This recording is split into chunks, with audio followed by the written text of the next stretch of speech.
Teman-teman semua, jumpa lagi dengan saya Erik Gunawan. Di video kali ini saya mau membahas mengenai strategi investasi 101. Apa itu strategi investasi 101?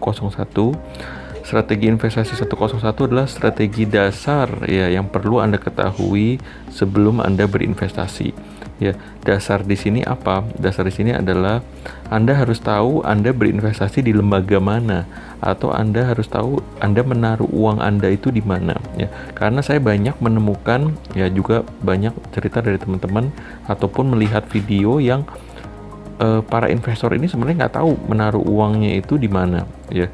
Contoh kasus Indosuria yang baru-baru ini marak ya.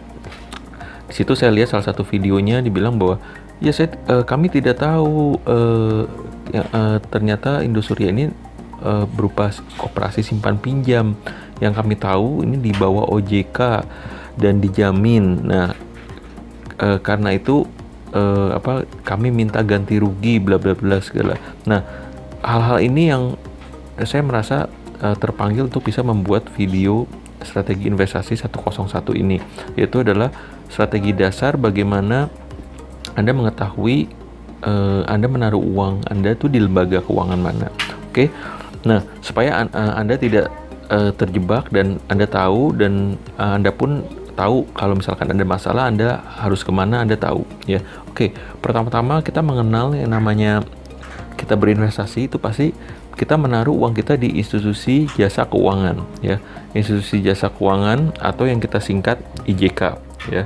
Jadi kalau teman-teman tahu institusi jasa keuangan tuh banyak hal, banyak macam ya.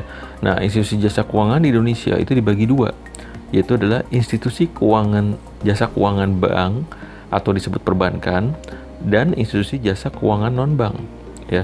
Nah, non bank ini ada banyak macam ya. Nah, jadi kita sebutnya IJK ya, institusi jasa keuangan, kita singkat saja. Nah, institusi jasa keuangan ini terdiri dari dua, yaitu bank umum dan bank perkreditan rakyat ya, atau kita kenal sebagai ruler bank atau bank pasar ya, atau BPR ya. Nah, ini ada dua, bank umum dan BPR. Nah, ini institusi jasa keuangan bank yang berupa badannya bank ya.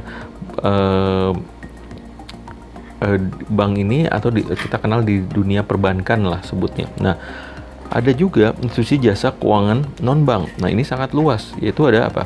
Asuransi, ada koperasi simpan pinjam, ada fintech yang sekarang lagi marak, sekuritas, ada multi finance, aset manajemen, dan lain-lain, ada dana pensiun dan lain-lain. Nah, ini yang umum-umum aja yang kita bahas ya, yang sering beredar di masyarakat aja. Nah, dari institusi jasa keuangan ini yang dibagi dua ini, ada bank dan non bank. Ini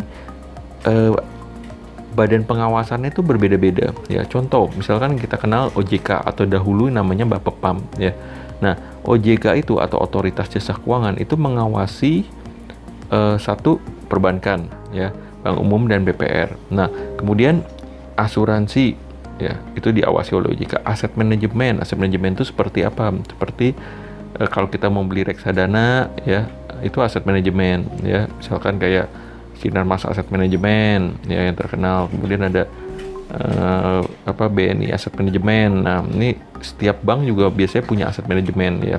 Tapi ini adalah badan tersendiri, izinnya berbeda dengan bank. Nah, kemudian ada sekuritas nih, bagi orang yang mau investasi di saham pasti melalui sekuritas kan. Ada Samuel Sekuritas, ada Mandiri Sekuritas, banyak macam ya, ada banyak macam. Nah, kemudian ada juga dana pensiun dan lain-lain. Ini yang kita bahas hanya yang umum-umum saja ya. Yang ini yang kita bahas hanya umum-umum saja. Oke. Nah, jadi teman-teman harus tahu. Jadi misalkan kayak kemarin ada kasus Indosuria. Nah, Indosuria sendiri itu merupakan salah satu konglomerasi keuangan. Artinya mereka mempunyai banyak izin. Yaitu adalah mereka punya BPR, mereka mempunyai koperasi simpan pinjam ya, mereka juga mempunyai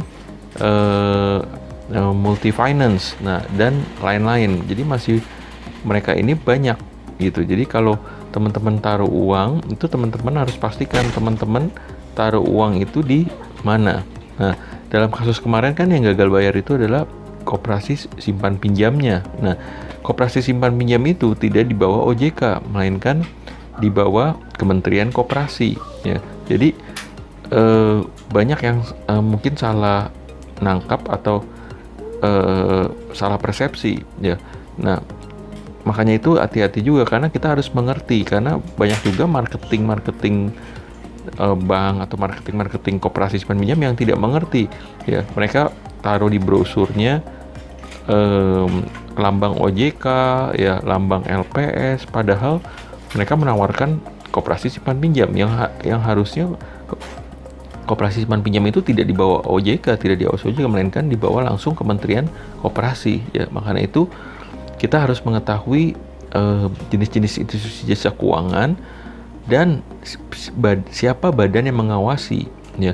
Jadi kalau kita taruh nabung di bank, buka deposito ya di bank atau di BPR, nah itu adalah lembaga yang diawasi oleh OJK ya. Jadi kalau ada apa-apa OJK yang turun tangan, OJK yang mengawasi. Nah, bagaimana dengan jaminan LPS ya? Kalau kita nabung di bank kan kalau ada apa-apa dengan banknya itu dijamin LPS, lembaga penjamin simpanan.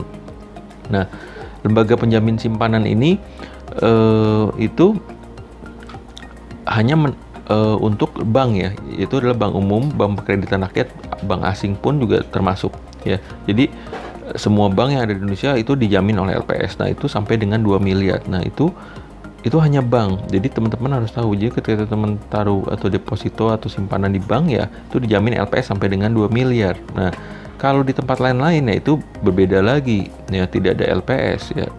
Nah, karena itu teman-teman harus tahu, sehingga ketika teman-teman tahu Anda menaruh uang di mana, maka Anda bisa teredukasi.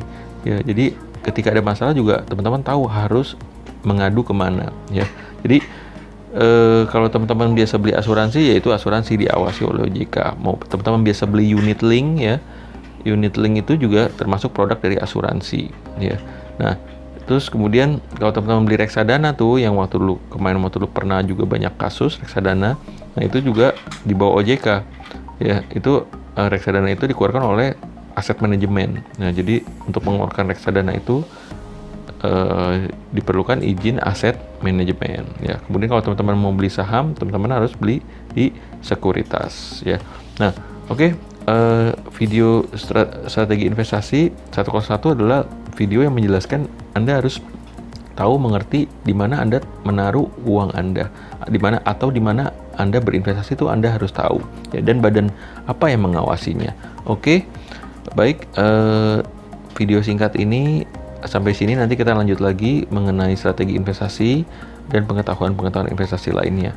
Oke, sampai jumpa di video berikutnya. Sampai jumpa. Terima kasih.